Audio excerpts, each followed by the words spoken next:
بسم اللہ الرحمن الرحیم۔ السلام علیکم ورحمۃ اللہ وبرکاتہ۔ کیسے ہیں تمام میرے بھائی اور بہنیں؟ امید کرتا ہوں کہ آپ لوگ سارے خیر و عافیت سے ہوں گے۔ میں ہوں حافظ محمد بلال اور آپ لوگ دیکھ رہے ہیں اسلامک ٹیچر 27 آفیشیل۔ آج انشاءاللہ تعالی عز و جل ہم لوگ ریڈ کریں گے آیت الکرسی۔ آپ لوگوں نے توجہ کے ساتھ خود بھی سننا ہے اور اپنے بچوں کو بھی ساتھ پڑھا سکتے ہیں، تاکہ ہمارے جو چھوٹے بہن بھائی ہیں، ہمارے جو بچے ہیں، وہ تجوید و قرات کے ساتھ آیت الکرسی کو یاد کر سکیں۔ آیت الکرسی کی بہت ہی زیادہ فضیلت بھی ہے، تو آئیں ہم لوگ آج آیت الکرسی یاد کرتے ہیں۔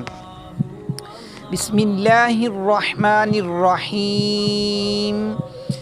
اللہ لا الہ الا هو الحی القیوم لا تأخذه سنة ولا نوم۔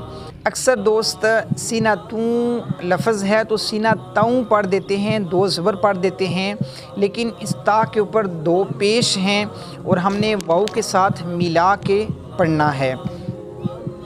نیکسٹ ریڈ کرتے ہیں۔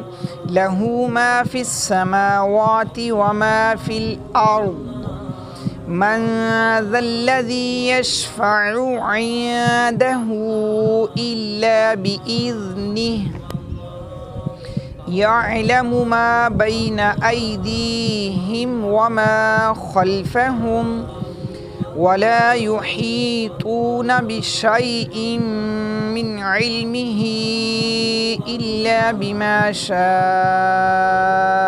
وَسِعَ كُرْسِيُّهُ السَّمَاوَاتِ وَالْأَرْضَ وَلَا يَئُودُهُ حِفْظُهُمَا وَهُوَ الْعَلِيُّ الْعَظِيمُ۔